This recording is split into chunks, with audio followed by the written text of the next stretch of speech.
আওয়াজটা দারুণ লাগছে দেখতে। এসব বিয়ে বাড়ি রসারি আইতে মানে মাথাটা এত যন্ত্রণা করছে, কিন্তু তবুও যেতে হয়।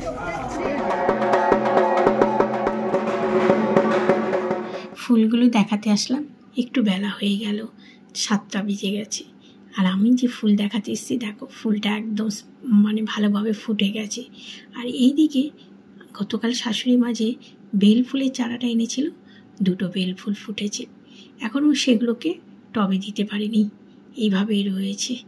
যাই হোক বন্ধুরা, সুপ্রভাত। নতুন একটি ব্লগে আমার সকল বন্ধুকে জানাই স্বাগত। আশা করি তোমরা সবাই ভালো আছো। আমাদের পরিবারে আমরা সবাই ভালো আছি। ভালো যে থাকতে হবে সবারই, কেন বলো তো, মানে আসছে আর 2টো দিন পরেই নতুন বছর। তবে আমাদের হচ্ছে ডবল আনন্দ, একদিকে নতুন বছরের আনন্দ, একদিকে আমাদের ছেলে মানে আমার ভাইয়ের ছেলের তো বিয়ে। ও মা, বৈশাখ মাস পড়তে পড়তেই যেন কি আনন্দ লাগছে, কবে এর থেকে ওয়েট করছি। তবে কি বলো তো, ওয়েট করাই ভালো। দেখতে দেখতে না চলে আসলো, মাঝে আর কটা দিন, এতদিন ধরে খালি দিন গুনছিলাম। আর আজকে না নীল পুজো, তা নীল পুজোর তার আগের থেকেই তো আমি মানে সমস্ত কিছু ধোয়া পাকলা করেছি। তা মানে চৈত্র মাসের সংক্রান্তিতে যেগুলো ধোয়া করতে হয়, পর্দা, বিছানার চাদর, মশারি, মশলার কৌটো, সবই তোমাদের 1-2 দিন করে ধুয়ে দেখিয়েছি। আজকে আমি পা মোছা যে পাপোশগুলো সেগুলো ধুতে ভুলে গেছিলাম, সেগুলোই ধুয়ে দিলাম। খুব গরম লেগে গেছে। আর জানো তো, আমি এখানে কথা বলছি না কেন, আমাদের বাড়ির এক ভাড়াটে ভাই ওপরে মোবাইলে গান শুনছে, যার জন্য আর আমি ছাদটা ঘুরিয়েও তোমাদের দেখাতে পারলাম না। নিচে চলে এসেছি, জানালাটা খুলে দিলাম, ঘরটা একটু আলো হলো, নাহলে পুরো অন্ধকার লাগছিল। আজকে হচ্ছে নীল পুজো, আর নীল পুজোর উপোস আজকে শুক্রবার। অনেকেই করে, আমিও করেছি। তবে হ্যাঁ, পুজো যে কোনো মানে মন্দিরে গিয়ে জল ঢালা সেটা করি, তা জানি না এবছর কি করব। ঘরে আমার শিব ঠাকুর আছে, সেখানেও দিতে পারি, এমন আছে মন্দির সামনে, সেখানেও যেতে পারি। সারাটা দিন সাথে থাকো। আর মানে অনেকেই করে, বেশিরভাগ তো শুনি যে বিয়ের পর মানে সন্তানের মায়েরা করে, কিন্তু আবার অনেকে এমনিও করে। সেই যে বিয়ের পর বাবু হওয়ার পর থেকে যে নীল পুজোর উপোসটা ধরেছি, এখনও করে যাচ্ছি। যতদিন বেঁচে থাকবো ইচ্ছে তো আছে, করে যাব।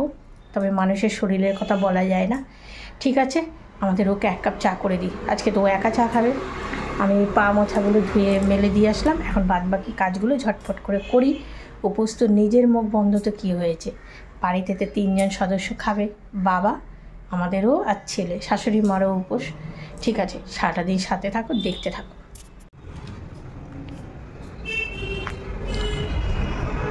চায়ে গরম এই নাও। ফেরিওয়ালা গেলে আওয়াজ দিও তো। 2টো টব রাখবো, আজকে একা একা চা খাও। হ্যাঁ,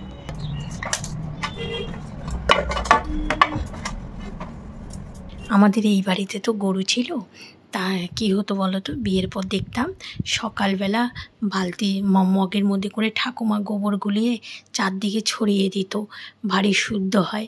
আর যে কোনো একটা পুজো হলে বাড়িতে গোবর মাটি দিয়ে নেতা দিত। তা এখন মানে নেতা দিত, আবার কোনো সময় ঝাঁটা দিয়ে ওটাকে পরিষ্কার করতো। কিন্তু এখন কিন্তু আর সেরকম তো নেই।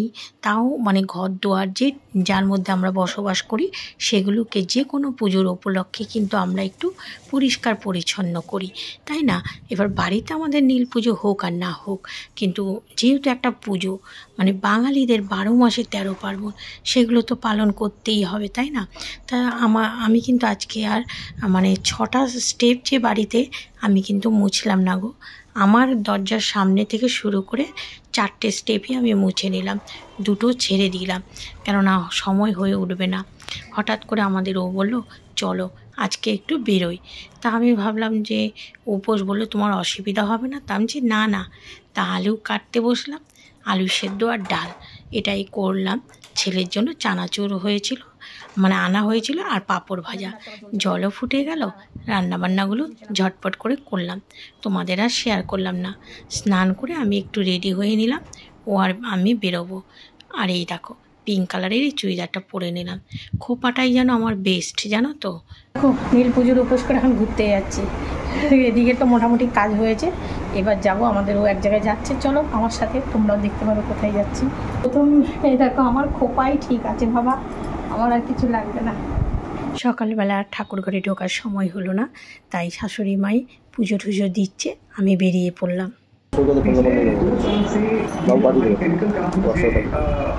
বাবা খেয়ে নে, আসলাম। হ্যাঁ ওদের আমাদের অটো না, আমাদের অটো ড্রাইভার ভাই চালাচ্ছে। এটা হচ্ছে আমাদের বাড়ি এক দাদা থাকে, মানে আমাদের বাড়িতে থাকে না, ওই দাদাটা থাকে কোথায় জানি তো, সোনারপুর না সুভাষগ্রাম থাকে, উনি আমাদের বাড়ির সামনে গাড়ি রেখে যায়। আজকে দাদাটা আসেনি, তা আমরা একটু বেরোলাম। বাইক আছে, বাইকে করে হবে না কাজটা। হ্যাঁ ও না, দেখা যাচ্ছে না। কি মন্দির ছিল ওটা? লোকসংস্কৃতি এটাও ছিল। হ্যাঁ এটা দেখভাল না করলে জিনিস।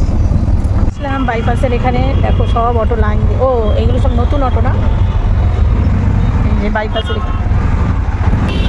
দেখো কীভাবে গাড়ি যায়।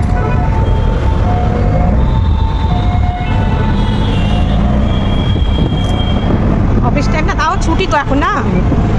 মেট্রো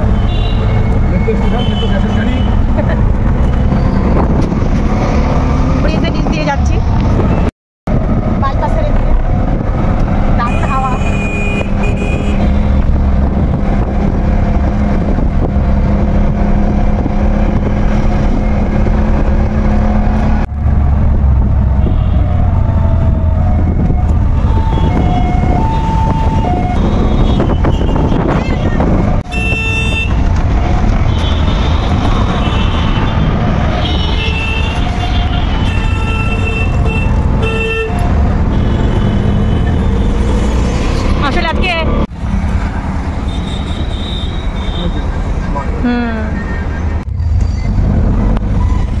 চলে আসলাম আমরা স্মার্ট বাজার।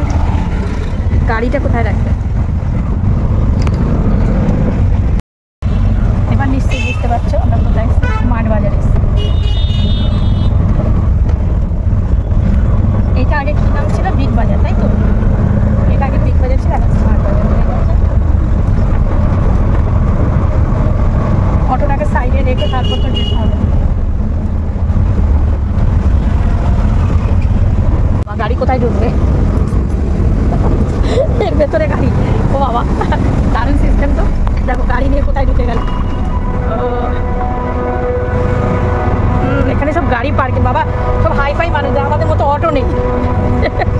সব চার চাকার দাঁড় করে মার্কেটে মানে কেনাকাটি করতে। ও এই নিচ দিয়ে যেতেও ভয় লাগে, কোনো অন্ধকার অন্ধকার না, সব গাড়ি পার্কিং করা থাকে এখানে। ও দেখে যা মনে হচ্ছে মানুষকে রেখে দিলেও টের পাবে না কেউ।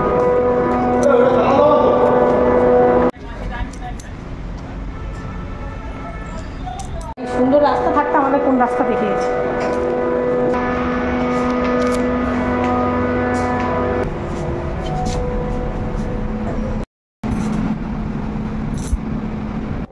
এটা আগে বিগ বাজার ছিল, এখন এটা স্মার্ট বাজার করেছে। আর মলগুলো মানে এক একটা ডিপার্টমেন্ট সব আলাদা হয়ে গেছে। আমরা ভুল মানে ডিপার্টমেন্টে চলে এসেছি।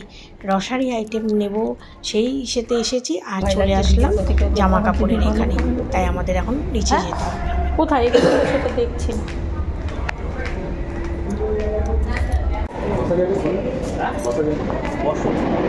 না গ্রসারি আইটেমগুলো তাহলে একজন বললো কি যে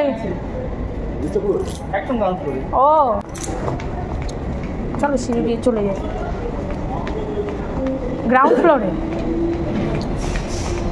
আমার রানিং সিঁড়ি আইসে, এই আমার ভয় লাগে। চলো লিফটে যাই, লিফটে যাবো। এই রানিং সিঁড়িতে আমার ভয় লাগে।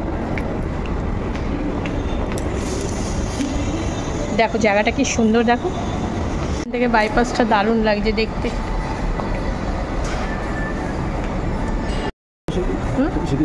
না আমার ভয় লাগে, চলো লিফটে যাই।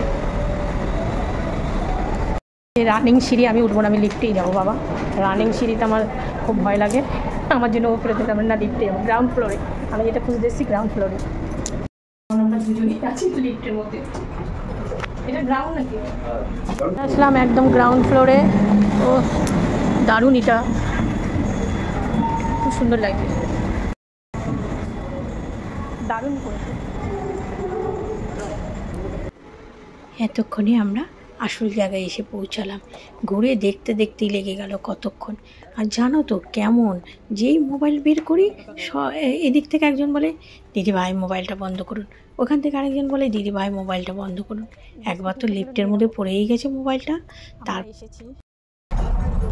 আমরা এসেছি মেন উদ্দেশ্য বিয়ে বাড়ি রসারি আইটেমগুলো শপিং করতে।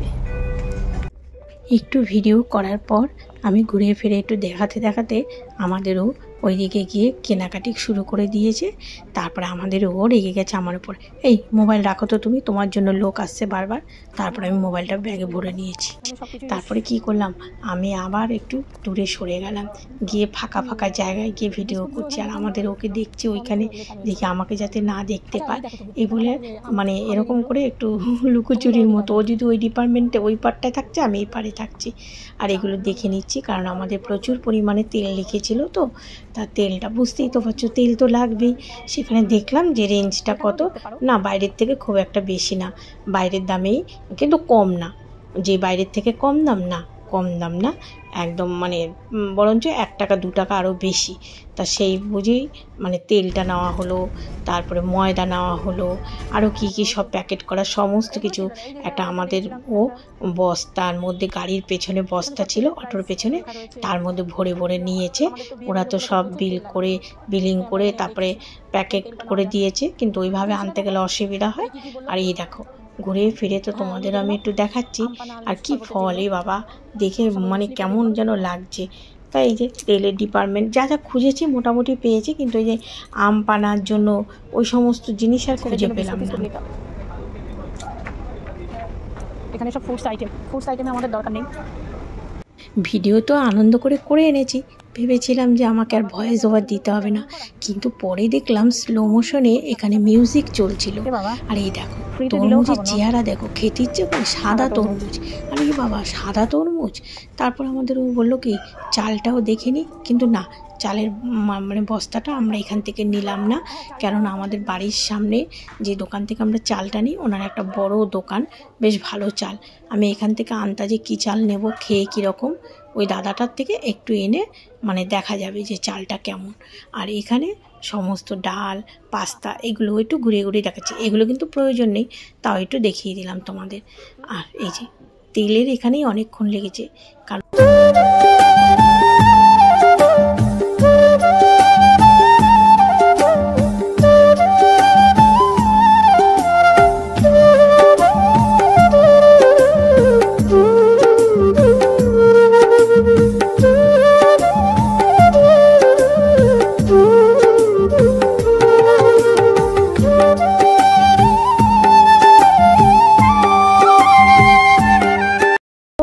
বাইরে বেরোলেই কি গরম। হ্যাঁ আমাদের এখান থেকে যা নেওয়ার হয়ে গেছে নেওয়া, ও গাড়িতে তুলে নিচ্ছে। বাবা ভিডিও করতে পারছি না, সে যে আসে ম্যাডাম রাখেন করতে ফোন যতটুকু পেরেছি করেছি। ওই যে আমি এক সাইডে দাঁড়াই, ও গাড়িতে ওইগুলো মালগুলো তুলে তারপর এখন যাব বাড়ির দিকে। অনেকক্ষণ হয়ে গেছে এটা সেটা দেখতে। এই জায়গাটাও খুব সুন্দর, টেডিগুলো সব সাজিয়ে রেখেছে। গাড়ি আনতে আমি দাঁড়িয়ে রয়েছি রোদের মধ্যে।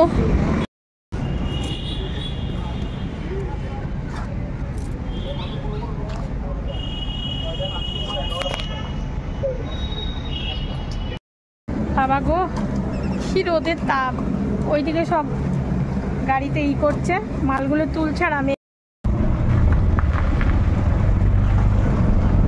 আজকে আমার ফোনের সর্বনাশ হয়ে যেত, ফোনটা লিফটের মধ্যে পড়ে গেছিল, ঘুম পড়বে না পেটে, আমি এমনি করে রেখেছি। তো অটোর পেছনে একটা সাদা রঙের বস্তা ছিল, সেটার মধ্যে সমস্ত কিছু ভরে আমার পায়ের কাছে রাখা হয়েছে।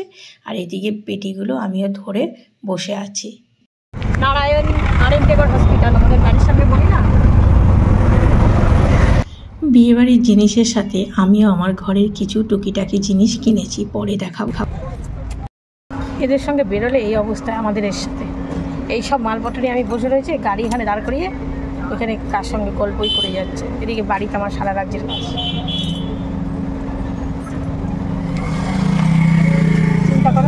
আবার দেখি জল তো ঘরে ঠাকুরকেই জল ঢেলে নেবো, আর ইচ্ছে করছে না এখন আর কোথাও গিয়ে জল ঢালা, কত বেলা হয়ে গেছে।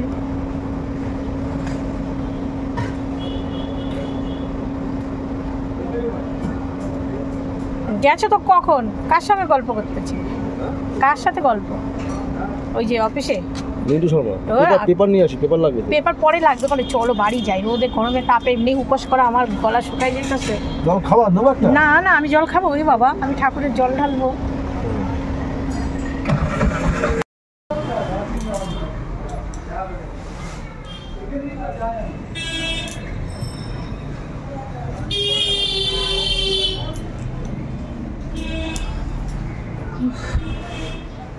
বাবা গো, ফটো করে গেছি তাই কি গরম লাগছে, আর তার মধ্যে গলা শুকিয়ে যাক, আর একটু সময়, তারপর তো জল ঢালবো। হয়ে গেছে?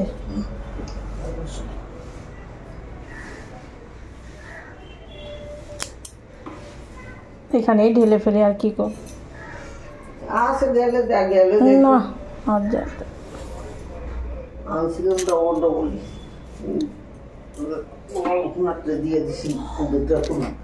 আর মন্দিরে গেলাম না গো, এখানেই শাশুড়ি মা বললো এখানেই ঠেলে নাও। আর দেখো সুন্দর করে সাজিয়ে উনি পুজো দিচ্ছিল।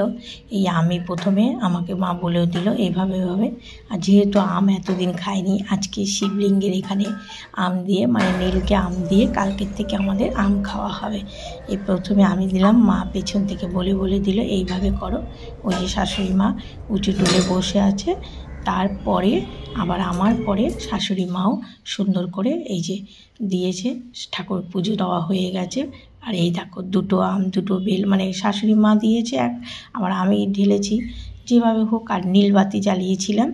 এইভাবেই আজকে আমাদের পুজোটা হলো, কেননা এক জায়গায় গেছি তো, এসে আর আমি মন্দিরে যেতে পারলাম না, কি আর করা। আজকে আমাদের আগুনের কিছু খেতে নেই, চা থেকে শুরু করে তারপরে হচ্ছে চালের কোনো জিনিস খেতে নেই। সবারই মনে হয় একই নিয়ম, জানি না ঠিক। এখন এই যে খাবো সাবু, আর আমার সাবু খাওয়ার কায়দা হচ্ছে আলাদা, মানে মারটা আর আমারটা আলাদা মাখামাখি, মানে সাবু মাখতে হয় একসাথে মেখে, যে শাশুড়ি বৌমা খাবো সেটা হয় না, কেননা কলা দিয়ে তারপরে চিনি দিয়ে দুধ দিয়ে মেখে নারকেল দিয়ে আমি খেতে পারি না। আমি মায়েরটা মা মেখে নেবে দুধ কলা ঠলা দিয়ে, আমি কি করলাম এই দেখো সাবু, আর এর মধ্যে এই যে শাশুড়ি মা নারকেল কুড়িয়ে রেখে গেছে, নারকেল আর সাবু দিয়ে চিনি ছাড়া শুধু নারকেল সাবু হাত দিয়ে ডলে খাই, তাও চটকাই না, ওই দানা দানা থাকবে। দেখো সাবুগুলো সবই মা ভিজিয়েছিল শাশুড়ি মা। আমার এই যে ফল ঠল কেটে আমাকে দিয়ে গেছে গো, আমি কখন খাবো, আমি তো খেতে পারি না। এই যে পুজো দিয়ে যে সবে হাত দিয়ে ডলে, ওই চটকে আমি খেতেই পারি না, এইভাবে চিবিয়ে খাবো। ঘরেরই বাটি।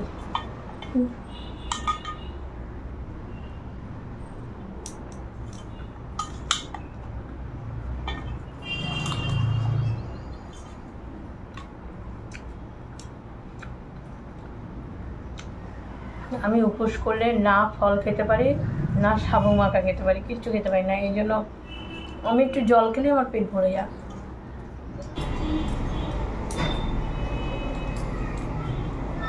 7:15 বাজে। এই যে চুড়িদারটা পরেছি, এইটা দুর্গাপুজোর সময় দিদি দিয়েছে, পরা হয় না, কোথায় যাই বলো। তা আমাদের এখানে যে ঠাকুর, যে মন্দিরটা আছে, সেই মন্দিরে আজকে ঠাকুর আসার কথা। তা সবাইকে বলেছে 6টা 6:30টার মধ্যে ওখানে উপস্থিত হতে, মানে ঠাকুর আসবে আজকে। উদ্বোধন না, উদ্বোধন মনে হয় অক্ষয় তৃতীয়ায় করবে। আমাদের বাড়ির এই যে সামনে দিয়ে লাইটও জ্বালিয়ে দিয়েছে, লাইট জ্বালানোটা যদি দেখা যায় ধুল বারান্দা থেকে, তাহলে তোমাদের বোঝা যাবে যে আমার বাড়ি কত সামনে মন্দির হচ্ছে, বড় ঠাকুর, মা কালী। ঠিক আছে যাই দেখি, কিন্তু ওখানে মনে হয় মানে ভিডিও করা হবে না, বুঝতেই তো পারছো, পাড়ার লোকজন রয়েছে, তার মধ্যে আমার ছেলেও রয়েছে। যাচ্ছি উপস্থিত হয়ে তারপরে দেখা দিয়ে আসছি, কারণ সবাইকে, বাড়ির সবাইকেই, মানে আশেপাশের সবাইকেই ওখানে উপস্থিত থাকতে বলছে। আর একটা মন্দির, একটা এত মানে ঠাকুর আসছে। ঠিক আছে চলো যাই, নিবাই। আর প্রচণ্ড মাথা যন্ত্রণা করছে। মাথা যন্ত্রণা হওয়ার কারণ আছে, চাটা যে খাওয়া হয়নি, আমার কত কাজ আছে, মোবাইলের কাজ আছে, ঘরে বিছানা টিছানার কী অবস্থা, চারদিকে আজকে ছড়ানো ছিটানো। আগে ওই দিকের থেকে আসি, মানে মাথাটা এত যন্ত্রণা করছে, কিন্তু তবুও যেতে হবে, এত ভালো একটা মানে ঠাকুর দর্শন করা, তাই না?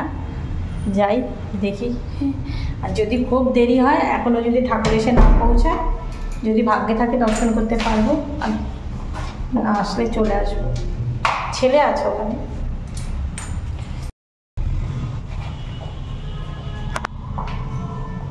ছেলে গেল, আমিও গেলাম। এত সুন্দর মুহূর্ত আমার বাড়ির কাছে, সেটাকে মিস করা যায়? ঠাকুর আসছে, এটা হচ্ছে বড় ঠাকুর, আর মা কালী শিবলিঙ্গটা আনেনি, আজকে আনা হলো। তা তোমাদের যেটা বলছিলাম যে অক্ষয় তৃতীয়ার দিন উদ্বোধন হবে, কিন্তু আজকে ঠাকুরকে এনে মন্দিরে বসানো হলো। চলো দেখতে থাকো। আজকে নীল পুজোর দিন আমাদের গলিতে এরকম একটা শুভ অনুষ্ঠান, সেখানে যোগদান করতে পেরে নিজেকেও ধন্য মনে করছি। ঠাকুর তো দর্শন হলো, বাড়ির দিকে চলে গেলাম, মিষ্টিও দেওয়া হয়েছিল। আর এখানেই না ব্লগটা শেষ করছি, তোমরা শেষ পর্যন্ত দেখতে থাকো।